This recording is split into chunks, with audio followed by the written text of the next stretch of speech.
첫 번째 문제 보겠습니다. 네, 43회 실무 이론평가. 자, 다음 중 손익계산서에 대한 설명으로 옳은 것은? 이라고 묻고 있는 문제이네요. 자본의 크기와 변동에 관한 정보를 제공한다. 그럼 자본의 증감 변화를 보여주는 서류는 손익계산서라는 재무제표가 아니고요. 자본변동표라는 재무제표이죠. 네, 그래서 이 부분은 자본 변동표라는 부분으로 바꿔주시면 되고요. 그리고 두 번째, 수익과 비용은 각각 총액으로만 보고해야 된다. 자, 이게 일단 문제가 되겠네요, 여러분. 우리가 원칙 표현들을 쓰는 이유가 뭐냐면 원래 손익계산서이든 재무상태표이든 우리 원래 원칙은 무엇으로 가는 게 맞을까요? 총액주의로 가는 게 맞아요, 여러분. 그래서 발생된 금액 전체를 가지고 회계 처리를 해라.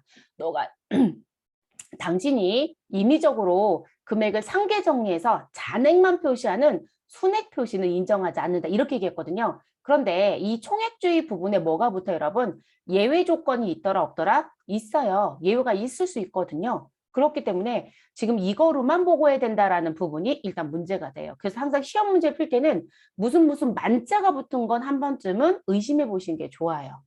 그래서 2번은 이제 요게 문제가 됐고요. 세 번째, 일정 기간 기업 실체에 대한 현금의 유입, 들어온 것과 현금의 유출, 나간 거에 대한 정보를 제공하는 재무보고서이다. 그럼 현금이 들어오고 나간 거를 보여주는 또는 유동성을 파악하기 위해서 작성하는 건 현금 흐름표였죠. 그래서 3번도 답이 될 수 없고요. 네 번째, 당해 회계 기간에 경영 성과를 나타낼 뿐만 아니라 기업의 미래 현금 흐름과 수익 창출 능력 등에 대한 예측에 대한 유용한 정보를 제공한다. 그렇죠. 이 돈이 무엇으로 인해서 돈이 들어왔는지, 그리고 무엇으로 인해서 매출이 증진됐는지 이런 부분들을 볼 수 있겠죠. 그래서 우리가 영업수익과 영업외 수익을 비교하는 건 우리가 영업수익이 더 증가했다라고 하면 사실상 전망이 좋은 것이다. 근데 올해 당기순이익이 증가한 원인을 보니 영업수익은 작년보다 오히려 떨어졌다. 그런데 영업외 수익이 크더라. 근데 영업외 수익은 단타예요. 그 해만 늘어날 수 있는 부분이거든요. 그렇기 때문에 그런 것도 다 볼 수 있어서 그런 부분들은 조금 조심해야 된다는 얘기도 저희가 본 수업 때 했었죠. 그래서 지금 옳은 건 4번으로 정리시켜 주시면 되겠습니다. 그래서 답은 4번입니다. 자, 두 번째 문제로 넘어가 보시죠. 자, 다음 중 회계 처리 시 대변에 재무상태표 개정 과목이 나타나는 거래가 아닌 것은 대변의 재무상태표 개정 과목이라고 했으니까 여러분 우리 자산부채 자본과 관련된 부분을 묻는 거죠. 수익 비용이 아니라. 자, 기말 결산 시 특허권에 대한 무형자산 상각비 10만 원을 계상하다. 여러분 우리 무형자산과 관련된 상각은 직접법으로 회계 처리한다. 간접법으로 회계 처리한다. 우리 직접법, 간접법 모두 다 쓸 수 있다. 그러나 대체적으로 무슨 법을 쓴다? 직접법을 더 많이 쓴다겠죠. 그리고 유형자산 같은 경우는 간접법을 더 많이 쓰고요. 그러면 지금 이 부분은 직접법을 쓰게 되면 대변에 내가 상각한 누가 들어올 수 있어요? 특허권이 감소하겠죠, 여러분. 네, 그러면 나타나는 거래가 아닌 걸 찾으라고 했으니까 1번은 문제가 되지 않습니다. 자, 그 다음 두 번째, 외상으로 매입한 상품 대금 500만 원을 보통 예금 계좌에서 이체하다. 그러면 우린 대변에 보통 예금을 무엇할 것이다? 감소시켜 줄 것이다. 그럼 맞죠, 여러분? 자, 그 다음 세 번째, 주식회사 항공에 외상 매출금 500만 원을 어음으로 받다라고 얘기합니다. 그럼 차변에 외상 매출금 감소하고요. 대변에는 외상 매출금 감소하고요. 차변에는 받으러움이 생기겠죠. 그래서 대변에 외상 매출금이라고 하는 자산이 무엇할 것이다? 감소할 것이다. 자, 그 다음 네 번째, 구입 시 전액 비용 처리한. 그럼 여러분 전액 비용 처리했다라고 했으면 나는 구입하는 시점에 차변에 무슨 처리해 놨었다? 소모품비 처리해 놨었다. 이 얘기죠. 자, 그래서 소모품비 처리한 소모품에 대하여 기말 결산 시 미사용액 10만 원을 계상한다라고 합니다. 그럼 여러분 우리가 구입하는 시점에 비용 처리하면 우리 무슨 부분을 찾아라? 미사용을 찾아라. 그래서 미사용을 무슨 처리한다? 자산 처리한다. 근데 이 부분은 차변에 누구를 쓸 거냐라는 처리라고 했었죠. 그러면 이거 분개해 보시면 사실상 차변에 누가 들어오고요? 소모품이 들어오죠. 그래서 소모품 10만 원을 기록했을 거고요. 상대편 대변에는 우리 누가 들어온다? 차변에 과대 계상되어 있는 소모품비를 소멸시켜야 되는 거죠. 얼마만큼? 미사용액만큼. 그러니까 여러분 대변엔 우리 재무상태표 계정 과목이 안 들어오죠. 이 경우는 지금 비용이 무엇되는 소멸되는 계정 과목이 들어오는 거죠. 그러면 아닌 건 몇 번이 된다? 4번이 되죠. 그쵸? 2번 문제는 어떻게 보셔야 될까요? 그냥 회계처리 능력 테스트로 보여집니다. 그리고 거기에 결산 때 해야 되는 행위까지 동시에 물어본 것으로 보여집니다. 그 다음 문제 넘어가 보시죠. 자, 세 번째 문제. 다음 자료를 기초로 상품의 기말 재고액을 계산하면 얼마인가 라고 묻습니다. 그리고 총 매출액부터 매입 애누리까지 나와져 있네요. 자, 매출액이 보여주고 애누리가 보여주고 기말 재고를 물어봤다. 왠지 거꾸로 계산해야 되는. 자, 총 매출액 60만 원, 매출 환입은 5만 원, 매출 총이익은 15만 원. 자, 그리고 기초 재고액이 이렇고 매입액이 이렇고 쭉 나와져 있습니다. 근데 여러분, 우리 매출 총이익이 15만 원이라고 나오게 되면 매출 원가 계산은 금방 할 수 있지 않나요? 그쵸? 그래서 저는 매출 원가부터 계산을 해보도록 할게요. 그러면 매출 원가를 계산하면 매출 원가는 무슨 금액에서 우리 총 매출액 60만 원에서 그리고 누구를 빼시면 매출 총이익 15만 원을 빼면 우리 매출 원가 바로 나오지 않아요, 여러분? 매출과 관련된 환입은 그냥 함정이에요. 얘는 필요가 없습니다. 그럼 매출 원가는 얼마가 되더라? 우리 45만 원인가요? 네, 45만 원이 됩니다. 자, 그럼 이렇게 기록해 주시면 되고요. 자, 그리고 이제 그 다음에 하셔야 되는 부분. 자, 매출 원가 계산이 됐으니까 기말 재고액을 계산해 달라고 했잖아요. 그럼 매출 원가는 매출 원가인 45만 원은 우리 어떻게 계산하죠, 여러분? 45만 원은 내가 가지고 있었던 기초 재고액에 우리 누구를 더해 주시면 돼요. 당기에 사가지고 온 순 매입액을 무엇 하셔라? 더하셔라. 그리고 누구를 뺀다? 기말 재고액을 빼면 매출 원가가 나오죠. 우리 지금 물어본 건 누구이다? 기말 재고를 물어봤고요. 그러면 기초 재고는 당연히 시험지 어딘가 있겠죠. 왜냐면 하나를 구하라고 했을 땐 거기에 맞는 요건은 줄 거니까요. 그럼 기초 재고액은 얼마이다? 우리 45만 원은 기초 재고 20만 원을 가지고 우리 누군가 더하는 금액. 그럼 여러분 순매입액은 어떻게 계산하시라고 배웠다. 자, 내가 사가지고 오는데 들어간 매입액.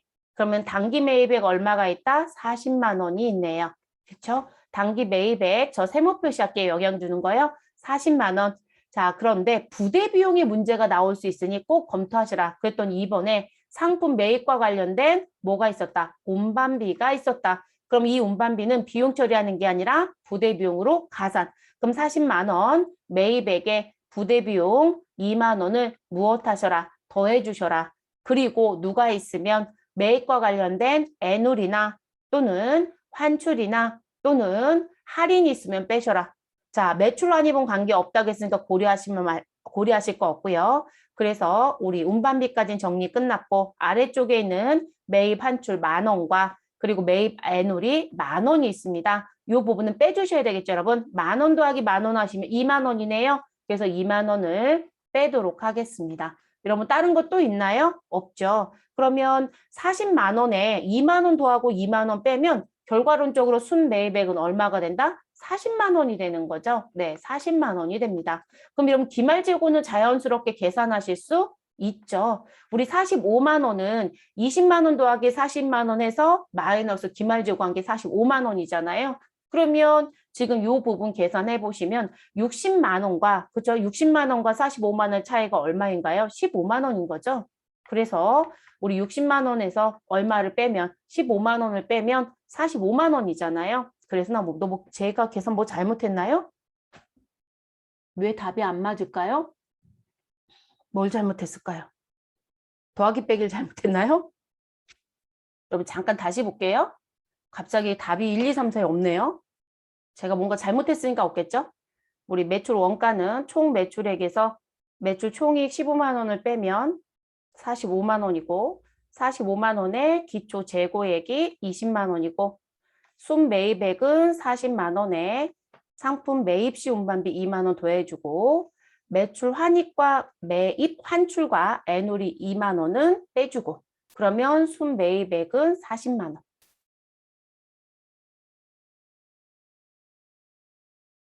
제가 뭘 잘못 뺐을까요?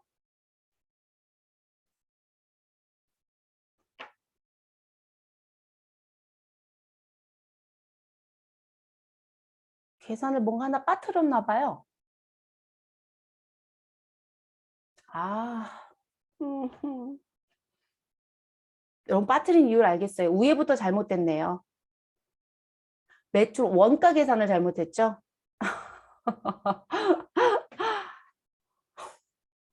왜 매출 환입은 고려를 안 했을까요?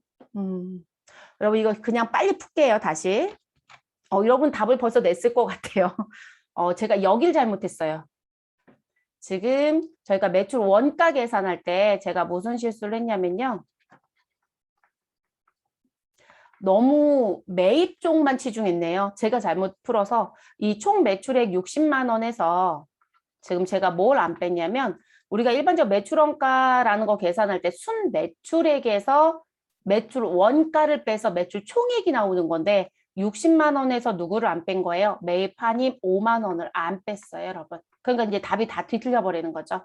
네. 그래서 지금 매출과 관련된 환입 5만 원을 빼서 순 매출액은 얼마가 된다? 55만 원이 된다. 이렇게 돼야 되는 게 맞거든요. 근데 이 5만 원을 빼지 않고 내려오니까 아래쪽에 가서 결과가 달라진 거죠. 55만 원이 맞고요. 여기에서 매출 총이익, 매출 총이익에 대한 부분 15만 원을 빼주시면 뭐가 나올 것이다? 매출 원가가 나오죠. 그래서 매출 원가는 얼마가 나오는 우리 55만 원에서 15만 원 빼시면 이 자리가 45만 원이 아니라 40만 원이 나오죠. 그래서 매출 그러니까 총 매출액 60만 원에서 5만 원 빼면 우리 매출액이 55만 원이니까 그 55만 원에서 40만 원을 빼야 매출 총액 15만 원이 나오겠죠. 그래서 이렇게 나온 거고요. 그러면 매출 원가 40만 원은 지금 기초로 가지고 있었던 기초 재고의 금액은 얼마이시고 기초 재고는 20만 원인 거죠. 그래서 20만 원이고요. 그리고 여기에서 누구를 빼라? 순 매입액을 빼셔라. 그럼 순 매입액은 아까 계산했을 때 얼마가 있었다? 당기에 사가지고 온 40만 원에 매입과 관련된 부대 비용 2만 원을 무엇하시고 더해 주시고 그쵸? 그래서 지금 이 부분 더해 주셔야 되는 거고요. 그리고 매입과 관련된 환출 빼주시고 매입과 관련된 애누리 빼주셔야 되겠죠. 그래서 마이너스 2만 원. 자, 요거를 빼고 그러면 우리 2만 원 더하고 2만 원 빼는 거니까 순매입액은 얼마가 될 것이다. 우리 40만 원이 될 것이다. 그래서 기초 재고에 순매입액 40만 원을 더해 주시고 그리고 우리 누구를 빼서 기말 재고를 빼서 얼마가 나온다? 40만 원이 나온다. 그럼 여러분 지금 기말 재고는 얼마가 된다? 20만 원이 되는 거죠. 맞나요? 그렇죠, 여러분? 이 자리의 금액은 20만 원. 그럼 답이 몇 번인가요? 1번. 지금 제가 이 자리를 잘못해놔서 그래요. 여기 마이너스 5만 원 안 하고 들어와서 답이 잘못된. 그래서 지금 제가 풀이를 잘못해드려서 여러분들이 중간에 왜 저렇게 풀지? 내가 푼 게 잘못됐나? 이렇게 생각하신 분도 있을 것 같아요. 네. 그래서 지금 요 매출 환입을 제가 안 빼서 그렇습니다. 그럼 3번의 답은 1번입니다. 1번. 자, 그 다음 문제로 넘어가 볼게요.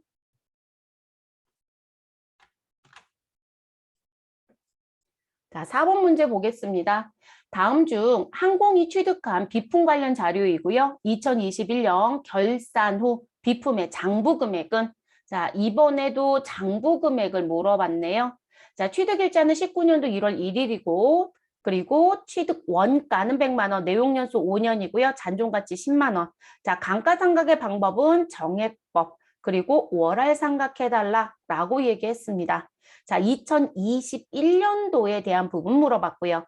그러면 19년도, 2020년도, 2021년도 3년치 정리해야 되겠네요. 그럼 여러분 우리가 정액법에 의해서 감가상각을 하게 되면 여러분 계산하실 때 어떻게 하시면 될까요? 우리 삼각비는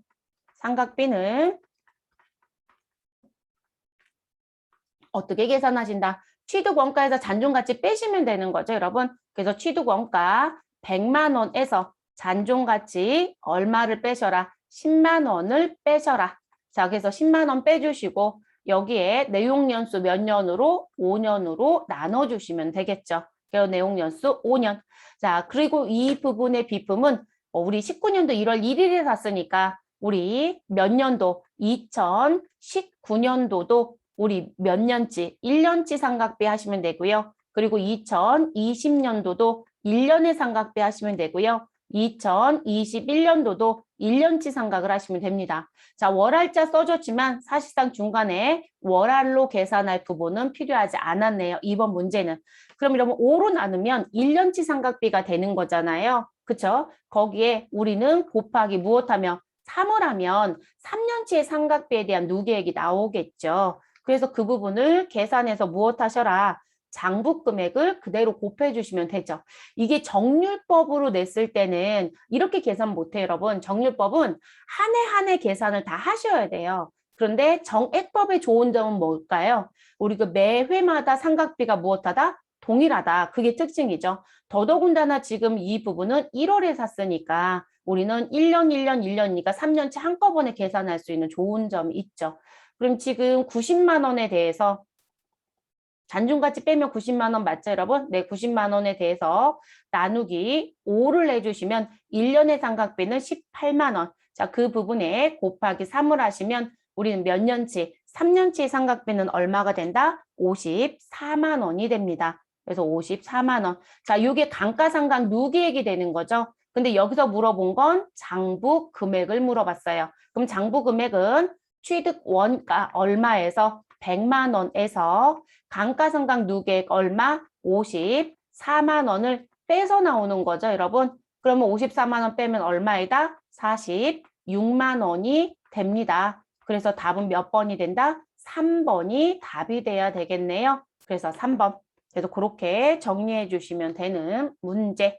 여러분 이 패턴의 문제도 지금 처음 보는 패턴은 아니에요. 그쵸? 그래서 자주 나오는 부분이니까 틀리지 말아 주세요. 그래서 유형자산, 장부금액, 감가상각 누계의 처분과 관련된 손익계산 문제. 그래서 꾸준히 나오는 문제 중에 하나. 자, 5번째, 다음 중 유형자산 취득 원가에 포함하는 항목. 자, 토지 취득 시 납부한 취득세. 우리 원래 일반적으로 세금이라고 하는 건 세금과 공가로 처리하는 게 맞다. 그런데 대부분 그렇게 처리하는 건 보유세인 경우. 근데 내가 취득하는 과정 중에 발생되는 취득록세는 취득 원가에 가라고 했었습니다. 그러니까 1번은 취득 원가에 가는 게 맞죠, 여러분. 취득세니까. 그래서 포함된 항목자지라고 했으니까 답은 벌써 끝났어요. 1번. 자, 보유하고 있는 건물의 재산세. 대표적인 보유세인 거죠. 이건 뭐로 가신다? 세금과 공과금으로 처리를 하셔야 되겠죠. 자, 세 번째, 화물 운송용으로 사용하고 있는 차량 운반구의 당기분 자동차 보험료. 이건 무엇으로 처리한다? 보험료로 처리하시면 되겠죠. 이것도 비용. 자, 사용 중인 기계장치의 현상 유지를 위한 부품의 교체비. 그럼 여러분 현장 유지라든지 우리 깨진 걸 다시 복구하는 그런 비용은 모두 다 뭐로 간다? 수익적 지출로 가라고 했었잖아요. 이 문제는 우리 취득 후 지출인 부분의 수익적 지출과 자본적 지출에 대한 구분 문제이고 지금은 수익적 지출입니다. 그러면 이 부분 뭐로 가시면 돼요? 수선비로 가시면 되겠죠. 그래서 취득원가에 포함되는 건 1번입니다. 뭐 난이도가 있는 문제로 보여지진 않네요. 자, 그 다음 문제로 넘어가 보도록 하겠습니다. 6번째 문제. 자, 주식의 발행에 관한 다음 설명 중 가와 나에 들어갈 자본의 분류로 옳은 것은? 자본의 분류는 크게 5개로 분류가 되죠. 그리고 다시 가정 과목이 추가가 되는 거.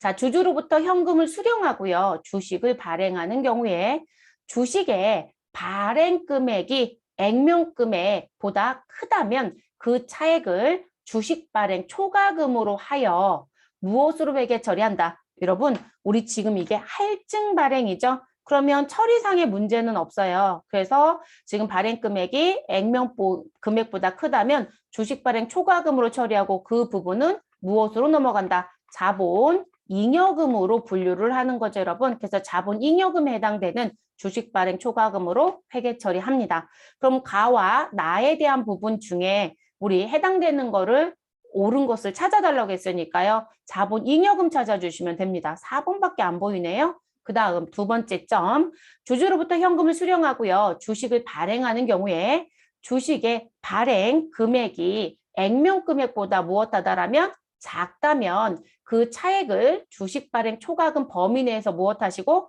상계 처리하고 자, 우리 그래서 주식을 증자하고 나서 추가 증자가 일어났다. 근데 장부에 뭐가 있었다라면 우리 주식 발행 초과금이 있거나 또는 주식 할인 발행 차금이 있었다라면 우리 무엇 하셔라? 상계해라 라고 했던 거 기억나시나요, 여러분? 그래서 이 부분이 우선 상계합니다. 반대 성격이었을 때만 상계를 하는 거겠죠. 그래서 지금 현재 내가 할인 발행하는데 할증 발행 차금이 있었다 이런 식의 관점이거든요. 지금 보면 주식의 발행 금액이 액면 금액보다 무엇하다라면 작다라면이에요. 그냥 액면 금액이 더 크다는 거죠. 그러면 원래 이때 나오는 계정 과목은 무엇이다? 이 부분은 주식, 할인, 발행, 차금이 나와야 되는 거죠.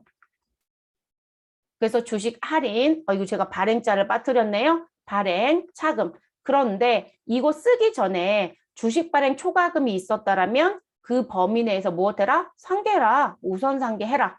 그리고도 잔액이 남는다라면 미계상된 잔액이 있는 경우에는 우리 누구에 대한 부분, 그럼 주식 할인 발행 차금은 어디에 속하죠? 자본 조정에 속하죠. 그래서 자본 조정에 주식 할인 발행 차금으로 회계 처리합니다. 라고 하는 부분. 됐어요.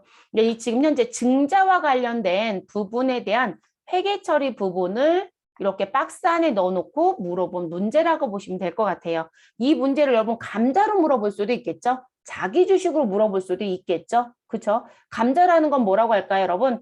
내가 지금 현재 대가를 지불하고 감자를 진행했는데 액면 금액보다 내가 매입가액이 더 많이 나갔다. 그러면 결론적으로 회사는 손해고 반대면 회사가 더 이익인 거죠. 그래서 앞부분에 얘기했던 건 감자 차손이 생길 거고 뒤에 얘기했던 건 감자 차손, 아니 감자 차익. 근데 그 둘도 무슨 관계가 있다? 우선상계 관계가 있다. 자기 주식도 똑같죠. 근데 자기 주식은 매입 금액과 누구의 금액? 우리 내가 얼마 주고 샀고 얼마에 다시 되파는 거예요, 여러분. 그래서 얼마 주고 산 매입 금액이 얼마에 다시 팔았다라면 매각하였다라면 그 차이가 뭐가 된다? 자기 주식 처분 이익이나 손실이 된다. 또 우선상계 조건이 똑같이 들어갑니다. 그래서 답은 4번으로 정리해 주시면 되겠습니다. 됐나요?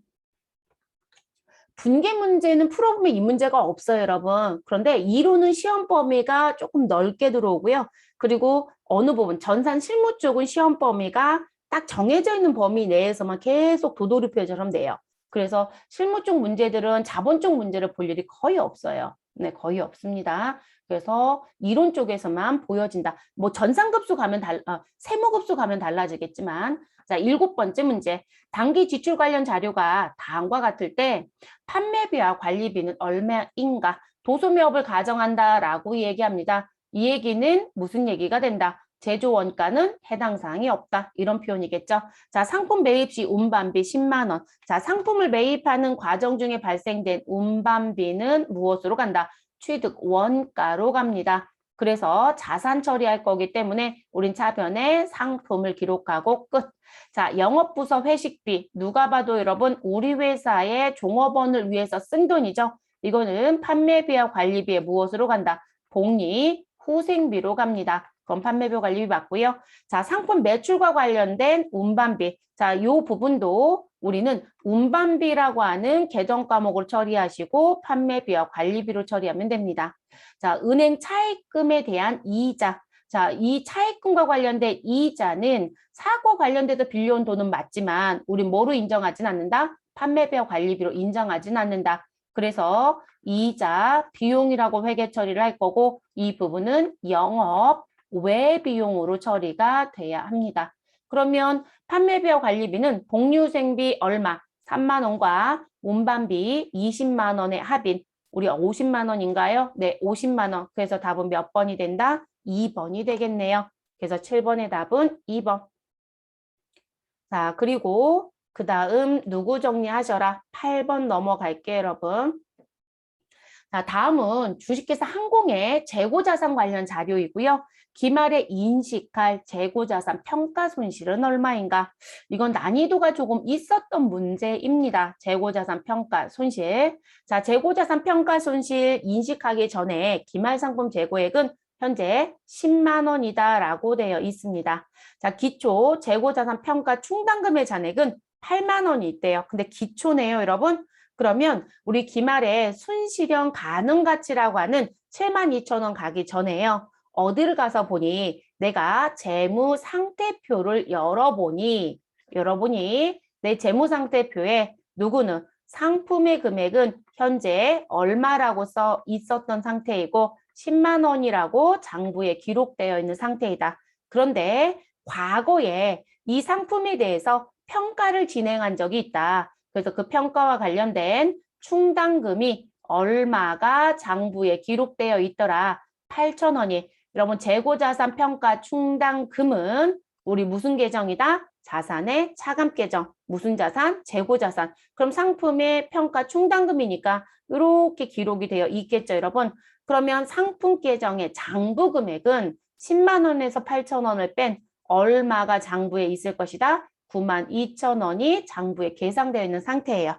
자, 이 상태에서 내가 시장에 가서 기말 재고자산인 상품의 순실현 가능 가치를 무엇해보니 우리 파악해보니 얼마이다? 72,000원이다.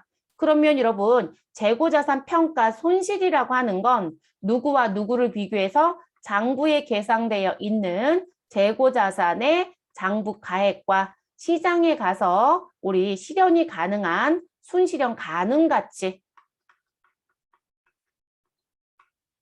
다른 비교 대치는 안 드렸으니까 여러분 우리 왜 사용 가치하고 실현 가치 두 개를 비교해서 무엇한 금액? 큰 금액을 가져가라고 했거든요. 근데 우리는 실현 가치밖에 안 줬어요. 그럼 사용 가치는 고민할 필요가 없어요. 그래서 순실현 가능 가치와 무엇을 한다? 비교를 한다. 근데 문제는 이거죠, 여러분. 장부가액보다 순실현 가능 가치나 사용 가치가 무엇하게 되면 더 작아지면 문제가 되는 거죠. 장부가액이 이들보다 지금 현재 장부가액보다 순실현 가능 가치가 더 컸을 때 문제가 되지 않아요. 그러면 장부 금액을 누구로? 순실현 가능 가치로 무엇하셔라? 변경해 주셔라. 바꿔 주셔라. 이걸 뭐라고 한다? 재고자산 평가라고 얘기했어요. 그때 나온 게 무엇이다? 평가 손실. 그리고 이 부분은 금액의 차이다. 이렇게 표현해 드렸죠. 그러면 지금 현재 장부 금액이 얼마인 거 여러분? 장부의 금액이 지금 현재 이 부분에 대해서 내가 평가 손실을 계산한다라고 하시면 계산한다면 장부 금액 얼마를 가지고 우리 92,000원을 가지고 됐어요, 여러분. 그리고 순실현 가능 가치 얼마? 저는 그냥 실현 가치라고 쓸게요, 여러분. 실현 가치 얼마를 빼라? 우리 72,000원을 빼라. 그래서 평가 손실은 얼마가 된다? 여러분 2만 원인가요? 네, 2만 원이 됩니다. 그래서 이게 손실로 들어가야 되는 부분. 됐어요? 그러니까 10만 원에서 72,000원을 빼는 게 아니에요, 여러분. 우리가 이게 평가라는 건 매 회마다 해요. 근데 여기에 기초라는 건 과거에 벌써 평가해서 내가 갖고 있는 충당금 있죠. 충당금은 분명 우리 뭐라고 배웠다. 재고자산의 차감 계정으로 공시한다고 했었잖아요. 그러니까 재고자산 차감 계정이니까 옆에 일부분에 대한 재무상태표, 부분재무장사표 보여드린 것처럼 이렇게 기록이 되어 있거든요. 그래서 이 92,000원과 실제 시장에서 움직이고 있는 실현 가능한 금액에 대한 거랑 비교해서 평가하는 부분. 그래서 차감 계정이라는 것도 기억하실 것 됐을까요? 그래서 답은 몇 번이 될까요? 평가 손실은 1번이 되겠네요, 여러분. 그리고 이거 회계 처리하세요 라는 문제가 나오면 회계 처리는 차변에 뭐라고 쓰시면 되고 재고자산 평가 아이고 자산자를 써야 되는데 제자를 또 썼어요. 재고자산 평가 손실이라고 하는 계정 과목을 쓰시면 되죠. 그리고 금액은 2만 원. 그리고 이 재고자산 평가 손실의 계정 과목의 성격은 어디에 들어가야 된다? 요거 매출 원가에 가산하는 계정이었어요. 이렇게 가고요. 그리고 상대편 대변에는 누굴 쓰신다? 재고자산, 평가, 충당금이라고 하는 계정 과목을 쓰시면 되겠죠. 그래서 그 금액이 얼마? 2만 원. 그리고 이 부분이 차감 계정이었다라고 얘기를 했던 거죠. 됐어요? 그래서 답은 1번으로 체크하시면 됩니다. 난이도가 좀 있는 문제 여러분, 이거 세무급수에서도 잘 안 내는 문제거든요. 근데 회계급수에 출제를 했다는 거죠. 그러니까 이론이 좀 넓다라고 제가 계속 강조하는 게 이런 문제들이 계속 나온다는 거예요. 매도가능증권도 전산실무에서는 안 내고 있는데 이론에서는 내고 있잖아요. 네, 그런 식의 관점들이 좀 달라요. 이론과 실기를 좀 차이점을 둔다라고 하면. 자, 9번째 문제 보겠습니다. 다음 자료에 의한 2021년 기말 결산분계로 옳은 것은, 자, 여기서 물어본 건 결산분계. 자, 2021년 1월 1일 사무실에서 사용할 복사용지 10만 원을 현금으로 구입하고 나는 소모품비로 전액 비용 처리하였다라고 얘기를 합니다. 그러면 여러분 요거 회계 처리했을 때 우리 차변에 뭐라고 썼을 것이다? 소모품비 얼마요? 10만 원 처리했다는 얘기죠. 그쵸 여러분? 그래서 비용 처리하였다. 자, 2021년 12월 32일까지 소모품 사용액은 7만 원이다. 그럼 여러분 우리가 구입 시점에 비용 처리하면 결산 시점, 이때가 결산이잖아요. 그래서 결산 시점엔 누굴 찾아라? 미사용액을 찾아라. 그래서 미사용액을 우리 무엇하자? 자산 처리하자. 그럼 미사용액은 내가 구입한 금액 얼마? 10만 원에서 우리 사용한 금액 얼마? 7만 원을 빼시면 미사용액이 나오겠네요. 그래서 미사용액 3만 원. 자, 그러면 이 부분은 차변에 뭐라고 쓰시면 되고요. 우리 사용하지 않았으니까 창고에 자산으로 있어야 되잖아요. 그래서 비용 처리했을 땐 사용하지 않은 걸 자산 처리한다. 그래서 소모품 3만 원 자산이 증가합니다. 그리고 상대편 계정 대변에는 우리 차변에 소모품비 10만 원이 너무 많이 잡혀 있는 거죠. 그래서 이 금액을 무엇한다? 소멸시킨다. 그래서 소모품비 얼마를 3만 원을 소멸시켜 주시면 되겠습니다. 그래서 비용에 소멸이 들어오는 거죠. 그럼 요거 찾아주시면 되겠네요. 자, 일단은 7만 원의 숫자가 들어올 수는 없는 거예요. 그러면 2번 7만 원 써있으니까 아웃 시켜주시고 4번도 7만 원 써있으니까 아웃. 그리고 차변에 누가 들어야 된다? 자산. 그래서 소모품이 들어야 되니까 3번도 아웃. 그럼 답은 몇 번이 된다? 1번이 답이 되죠. 지금 소모품 정리하는 것도 2번 정도 풀어봤어요. 그러니까 패턴이 계속 비슷해요. 크게 달라질 게 없다는 게 이런 부분들. 그래서 답은 1번으로 정리하시면 되겠습니다. 그래서 차변의 소모품, 대변의 소모품비. 자, 10번 문제로 넘어가 보도록 하겠습니다. 다음은 주식회사 항공의 외상매출금 계정이고요. 이를 통해 알 수 있는 내용으로 옳은 것은, 여러분 우리 외상매출금 자산 계정입니다. 자산. 그래서 자산 계정이고요. 여러분 분계를 추정할 때는 어떻게 하셔라? 보여지고 있는 T 계정에 선을 그어서 내려라. 이렇게 하겠습니다. 자, 기중에 대손 발생액은 20만 원이다. 그럼 우리가 대손 발생이 되면 대변에 내가 갖고 있던 채권이 없어지고요. 차변에 대손 충당금이 나오죠. 그러면 지금 대손 충당금이 나온 부분을 들어가서 봤더니 우리 제가 회계를 추정할 때는 어떻게 하셔라? 선을 그어서 보셔라. 그럼 이렇게 선을 그었어요. 그러면 내가 선을 그은 쪽에 보여지는 쪽, 이쪽을 뭐라고 보고? 차변이라고 보는 거죠, 여러분. 차변이고요. 이쪽을 어느 변으로 본다? 대변으로 보는 거죠. 그리고 위쪽에 있는 걸 이렇게 내려서 보라고 설명드렸죠. 그럼 대변에 누가 들어온다? 외상, 매출금이 들어옵니다. 그래서 외상, 매출금 얼마? 여러분 지금 9만 원과 11만 원 더하면 20만 원이에요. 그래서 20만 원.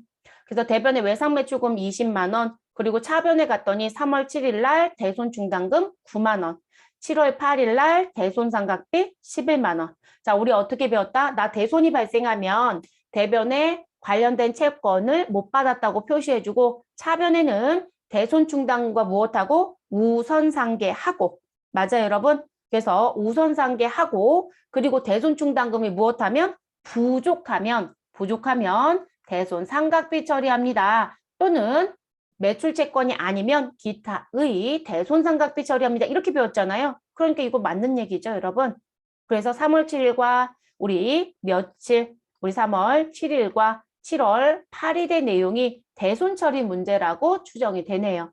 그러면 기준이 대손 발생 금액은 20만 원이다? 맞아요, 여러분. 그런데 여기서 옳은 걸 찾으래요. 벌써 답은 1번으로 끝났네요. 자, 2번은 왜 틀리는지 볼게요. 외상매출금 단기 회수는 220만 원이래요. 자, 그럼 여러분 지금 우리가 외상매출금이 회수가 되면 어느 변에 기록하죠?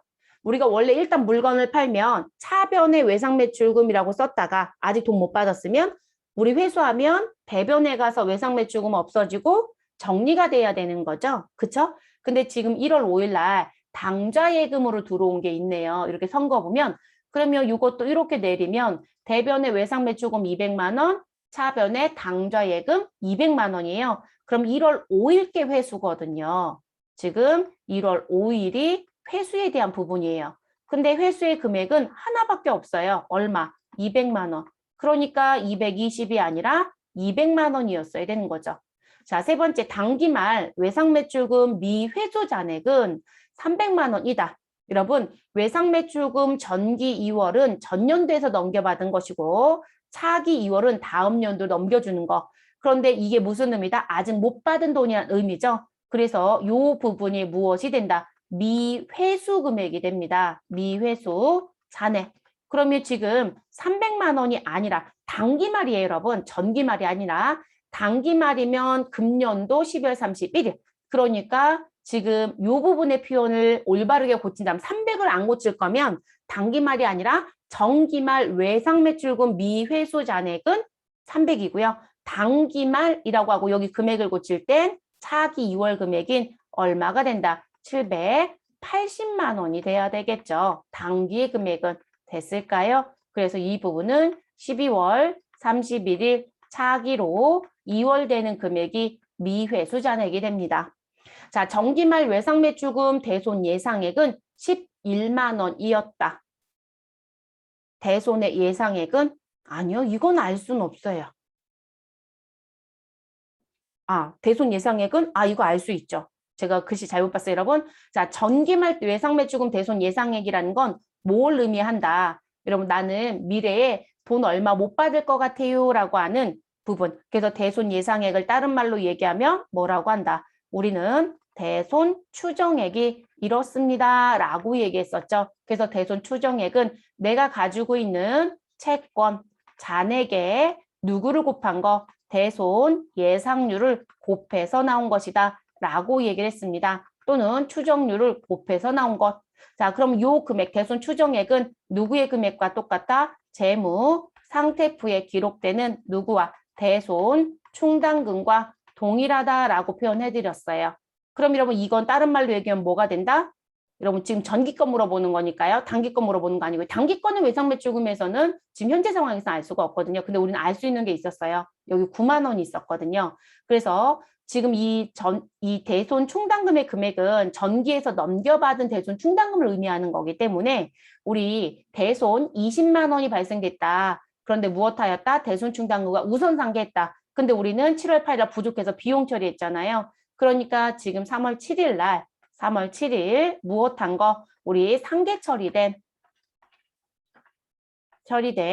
대손 충당금이 전년도에서 넘겨받은 뭐가 된다? 대손 추정액이에요. 또는 예상액입니다. 그래서 11만 원이 아니라 9만 원이 됩니다. 9만 원. 됐을까요? 그래서 10번의 문제의 답은 몇 번? 1번이 답이 됩니다. 1번. T계정 그려놓고 지금 현재 상황을 파악할 수 있는지를 물어보는 부분. 근데 우리가 이게 총계정 확장의 약식으로 보여주는 거라고 했잖아요. 근데 우리가 총계정 확장은 이해하실 수 있으셔야 된다겠죠. 왜냐하면 우리가 분계해서 반영된 장부이고 아무리 전산을 해도 전산의 자료가 올바르게 갔는지 점검이 필요할 때가 있어요. 네, 그래서 시험에서는 이런 식의 형태의 문제를 출제하는 부분입니다. 자, 11번 문제 가겠습니다. 다음 중 부가가치세 납세 의무에 대해서 바르게 설명하고 있는 사람. 자, 납세 의무자 물어봤어요. 사업자 등록을 하지 않으면 부가가치세 납세 의무가 없다. 자, 국가나 지방자치단체는 부가가치세 납세 의무가 없어. 자, 간이과세자는 납세 의무가 있지만 면제사업자는 납세 의무가 없어. 자, 사업 목적이 비영리인 경우에는 부가가치세 납세 의무가 없어. 자, 여러분 바르게 설명한 거 물어봐 달라고 했어요. 그러면 지금 누가 바르게 설명한 거로 보여지나요? 준이죠. 그쵸? 준이. 3번입니다. 그래서 간이과세자는요.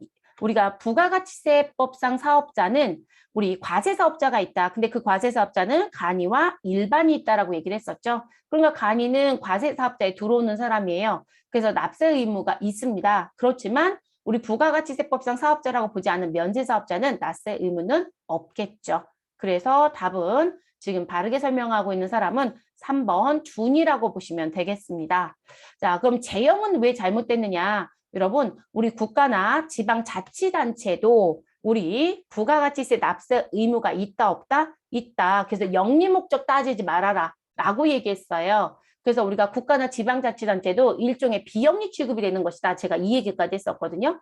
그러면 지금 재영의 얘기 잘못됐죠? 그리고 또 누구도 잘못됐어요? 현우의 얘기도 잘못된 거죠. 그래서 국가나 지방자치단체 사업 목적이 비영리인 경우에도 우리 둘 다 부가가치세 납세 의무는 있다 없다? 있다로 보시라고 했었죠. 네, 그래서 있다로 보신 게 맞으니까 그래서 없어가 아니라 있다 이렇게 바꿔주시면 되겠고요. 자, 그리고 사업자 등록을 하지 않으면 부가가치세 납세 의무는 없대요. 여러분 부가가치세 납세 의무는 사업자 등록하고는 관계는 없어요. 그리고 일반적으로 사업하는 분들이 거래하는 관계에서 부가가치가 창출이 되니까 사업자 등록을 하는 거고 이렇게 얘기했던 것뿐이거든요. 그래서 제가 왜 이런 얘기도 했었죠. 우리가 수입하는 경우엔 사업자 등록하고는 전혀 관계가 없다. 그래서 지금 사업자가 수입을 하든 비사업자가 수입을 하든 우리 관세청에서 국경을 넘고 관세선이 넘었다라고 하면 일정 금액의 기준점은 다 있을 거라고 했죠. 그 기준이 넘어가게 되면 부가가치세를 무엇할 것이다? 관세청에서 세관장이 관세법에 의하여 부가가치세를 거래징수하게 되어 있어요. 그래서 관세청도 그거 아는 문제돼요, 여러분. 그런 것처럼 이 사업자 등록이라는 거를 따지지는 않아요, 일단은. 네, 따지지는 않습니다. 그래서 이제 다만 우리가 이제 일반적으로 이런 일이 나오려면 사업을 하는 사람들 입장에서 나오기 때문에 계속적이고 반복적이고 뭐 이런 표현을 쓰는 거죠. 네. 그리고 사업자 등록하지 않고 이런 거 나오면 제가 왜 프리마켓이나 오픈마켓 같은 경우에 국세청이 본다는 얘기도 해드렸었잖아요. 그래서 지속적으로 판매가 이루어지는데 사업자 등록 안 냈어? 그러면 직권으로 등록하게끔도 한다고 했었잖아요. 그렇기 때문에 일단은 부가가치세 납세 의무를 따질 때는 거기까지 가지는 않아요. 과세인지 계속적인지 반복적인지 영리 목적 따지지 말고 이런 것만 보는 거거든요. 그래서 상민의 얘기는 그것 때문에 답이 될 수 없다라고 이해하시면 될 것 같아요. 그래서 답은 준이입니다. 준이. 자, 그 다음 12번째 문제. 자, 부가가치세법상 과세 대상에 해당하는 것은 자, 담보의 제공, 기계장치, 매각, 매출채권의 양도, 상품권의 양도 이런 과세 대상에 해당하는 거 찾아달래요. 누가 봐도 내가 가지고 있었던 유무형 자산을 무엇하였다? 매각하였다. 라고 하는 2번이 답이 됩니다. 그럼 담보 제공은요, 명의가 이전되지 않아요. 그러니까 내가 지금 은행에서 대출을 받기 위해서 회사가 갖고 있었던 건물을 담보로 제공하고 대출을 받았다? 근데 여러분 담보 제공했다고 해서 명의가 은행 거로 가는 건 아니죠. 그렇죠? 네, 그러니까 이건 해당 사항이 없습니다. 그럼 매출 채권이라고 하는 건 우리 뭐로 보지 않을까요? 재화의 내용에 들어올 이유가 없죠. 상품권도 그렇고요. 그래서 이런 부분은 들어오지 않습니다. 그러니까 그냥 말 그대로 뭐로 보시면 될까요? 이게 재화에 들어와서 과세 대상을 두를 수 있는 여부가 되느냐라는 걸 보셔야 돼요. 네, 이 부분 해당 사항이 없습니다. 자, 그리고 세 번째, 다음 자를 이용하여, 13번째, 다음 자를 이용하여 주식회사 항공의 2021년도 제2기 확정신고 시 부가가치세 과세 표준을 계산하면 얼마인가? 자, 10월 28일 사업용 건물에 부과된 조세 물납. 여러분, 세금을 뭐로 내야 되는 게 맞을까요? 세금은 현금으로 내는 게 원칙이에요. 근데 현금으로 못 내면 갖고 있는 무슨 부분? 부동산을 무엇할 수 있다? 물납으로 가져갈 수 있어요. 네, 그래서 그게 가능하거든요. 그러면 세금을 내기 위해서 들어간 이 물납이 지금 과세표준에 포함하는 게 맞느냐 이 얘기하고 싶은 거거든요. 제가 공매와 경매는 해당이 있다 없다? 없다고 했어요. 그러면 여러분 이 물납 당연히 못 들어가겠죠. 네, 그래서 10월 28일 조세의 물납에 해당되는 이 700만 원은 과세표준에 포함하지 않습니다. 자, 11월 14일 거래처에 제공한 판매 장려금의 원가. 여러분 금전으로 주는 건 상관이 없다겠어요? 근데 회사가 가지고 있었던 재고자산을 주는 건 뭐가 된다? 간주공급이 될 것이다. 그리고 간주공급에 어디에 해당이 된다? 사업상 증여가 돼버린다. 라고 말씀을 드렸습니다. 그래서 이 부분은 사업상 증여에 해당이 되기 때문에 문제가 됩니다. 그리고 간주공급의 기본 전제는 네가 매입세 공제를 안 받았으면 괜찮지만 공제를 받았다라면 매출세액이 있기 때문에 해준 것이다. 그런데 이거 안 팔고 딴 사람한테 줬단 얘기잖아요. 그러니까 무엇 해야 된다? 너 이거 부가세 내야 돼? 라는 것 때문에 나와요.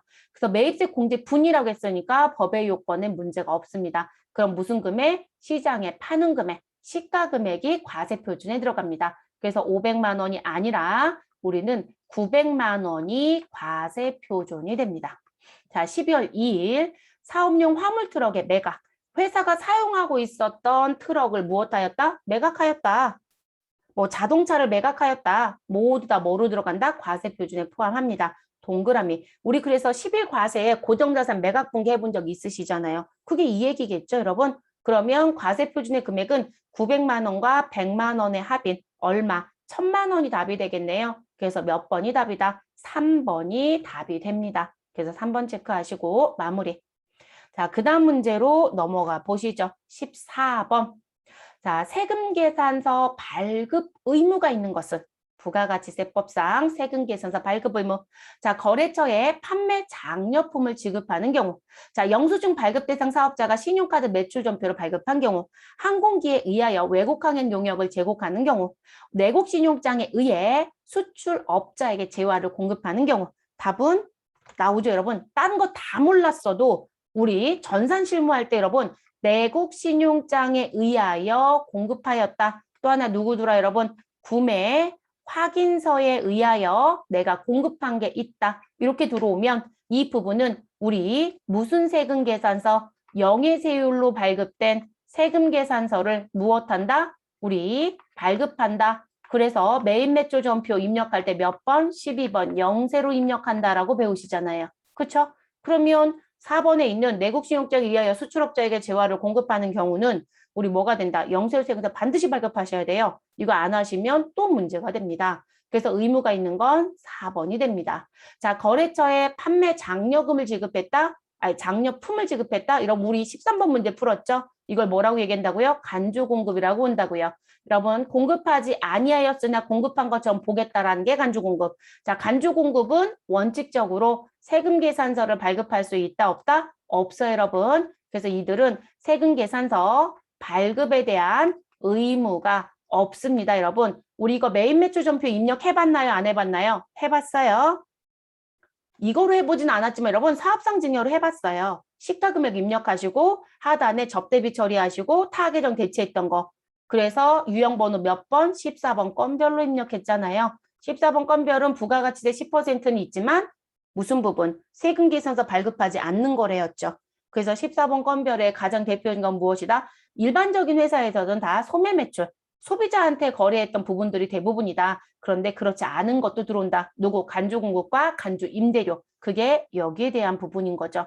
그러니까 이게 이론과 전산실무가 따로 가지 않는다는 게 다 이런 얘기예요, 여러분. 근데 이론에서는 매입매출 전표 입력하는 유형을 절대 물어보지 않아요. 그냥 이렇게 물어보는 거죠. 그래서 그 부분이었고요. 자, 영수증 발급 대상 사업자래요. 그러면 우리가 어디 갔더니 부가가치세법에 갔더니 당신은 세금계산서를 발급하는 게 아니고요. 영수증 발급밖에 못하는 사업자입니다. 라고 써져 있는 사람들이 있어요. 그러면 그 영수증에 누가 들어온다? 간이영수증, 신용카드 매출전표 영수증, 현금 영수증, 직불카드 영수증, 김영식 선불카드 영수증. 여러분 신용카드 매출전표를 국가가 인정하는 법적 증빙에는 들어가지만 걔를 세금계산서라고 부르진 않습니다. 걔는 그냥 영수증입니다. 그러니까 지금 그 부분에 신용카드 매출전표를 나는 발급했다. 그럼 이 부분에 대해서 세금계산서 발급할 수 있느냐? 발급 못해요, 여러분. 이 부분은 세법에 갔더니 이렇게 되어 있습니다. 신용카드 매출전표로 발급한 경우에는 세금 계산서 발급에 대한 무슨 부분? 의무가 무엇된다? 금지된다고 합니다. 여러분 금지예요. 금지. 면제가 아니고요. 금지. 금지는 하지 말라는 표현입니다. 이게 부가세 때 계속 문제가 되거든요. 아예 그래서 법령에 금지라고 써 있습니다. 그래서 세금 계산서 발급 교부 뭐 금지 이렇게 되어 있습니다. 안 하게 되어 있는 부분. 자, 그리고 항공기에 의해서 외국 항행 용역을 제공한다. 이것도 세법에 갔더니 뭐라고 되어 있다. 오, 너는 지금 이 부분에서 세금을 발급 못해. 라고 되어 있어요. 그러니까 이 사람은 면제자로 써 있습니다. 이거 쉽게 생각하면 여러분 해외에 출장 가는 종업원이 있다. 그래서 항공료를 지불했고요. 그리고 무엇을 달라고 하면 그거 과세 거래라고 하니까 세금료 주세요라고 하면 저희는 못 드려요라고 하실 거예요. 아예 발급이 무엇 되어 있다? 면제자로 되어 있어요, 여러분. 네, 그래서 아예 안 되집니다. 그러니까 사람을 실어나가는 건 원칙적으로 무조건 안 돼요. 다만 우리가 이제 운반비 성격에 대한 건 뒤에 가서 얘기가 좀 달라질 수는 있지만 시험 근데 거기까지는 내지는 않습니다. 기본적인 얘기만 냅니다. 그래서 면제 조항. 그래서 답은 4번으로 봐주시면 되겠습니다. 내곡시행자 구매 확인서 절대 잊지 마세요. 네, 잊어버리지 마실 것. 자, 15번째 문제. 다음은 항공기업 전자제품 제조업이라고 되어 있고요. 2021년 제2기 부가가치세 확정신고 관련 매입 내역이다. 자, 이 중 매입세 공제를 받을 수 없는 금액은 얼마인가? 여러분, 이번에는요. 매입세 공제를 못 받는 금액을 찾아달래요. 이전 기출을 풀을 때 매입세 공제가 가능한 금액을 찾아달라고 했는데 그러면 다른 말로 얘기하면 무슨 얘기가 된다? 아, 우리가 매입 매출 전표 입력할 때 54 불공이라고 하는 사유로 넣는 걸 찾으면 되겠구나. 이렇게 생각하시면 되겠습니다. 단 세금 계산서는 적법하게 수취하였고 매입세액을 공제받기 위한 절차를 모두 이행하였다. 자, 제품 운반용 트럭, 화물 트럭 1톤과 관련된 구입 비용. 여러분 제품을 운반하기 위한 건 회사의 매출과 관련이 있다 없다? 있다예요. 그래서 이 부분은 공제받는데 아무런 문제가 없습니다. 그래서 이 부분은 우리가 매입 매출 전표 입력할 때 50일 과세로 입력을 하고 공제를 받습니다. 자, 거래처 접대용 선물을 구입했다. 향응 문제 때문에 된다 안 된다? 안 된다. 그래서 우리 매입 매출 전표 입력할 때 54 불공이라고 선택하고 불공제 사유는 무슨 부분? 접대비와 관련된 비용이라고 선택을 합니다. 자, 그리고 세 번째 다 토지 조성을 위한 공사 비용. 우리 토지 조성비 또는 뭐라고도 한다. 평타나 작업비, 정지비 이런 부분들. 그리고 여러분 우리 토지를 조경공사했다 그러면 그건 다 토지의 금액으로 가는 경우들이 많아요. 다만 이제 유형자산에 대한 부분을 배울 때 이 책임의 소지가 누구냐, 영구적이냐, 반영구적이냐에 따라서 토지가 될 수도 있고 뭐가 될 수도 있다. 우리는 건축물로 보아 우리 감가상각할 수도 있다 이런 얘기를 했지만요. 그거 그대로 부가세에 들어오거든요. 그러면 어찌됐든 토지 조성을 위한 공사비용이니까 토지를 쓰기 위해서 공사비용이 들어갔다는 거예요. 그래서 정지비라는 표현을 쓸 수도 있고 평타나 작업비라고 얘기할 수도 있습니다. 자, 그러면 이 부분은 토지의 취득 원가가 되는 거예요. 그러면 토지의 자본적 지출이 됩니다. 그럼 이 부분도 54 불공으로 처리하고요. 우리는 공제받지 못할 매입세액으로 처리합니다. 지금 여기서는 매입세 공제 받을 수 없는 것 찾으라고 했으니까 우리는 얼마가 된다? 지금 현재 200과 600을 더하면 800인가요, 여러분? 네, 800만 원이 됩니다. 그럼 답은 몇 번에 있어요? 3번에 있네요. 그래서 3번으로 체크해 주시고 마무리하시면 되겠습니다.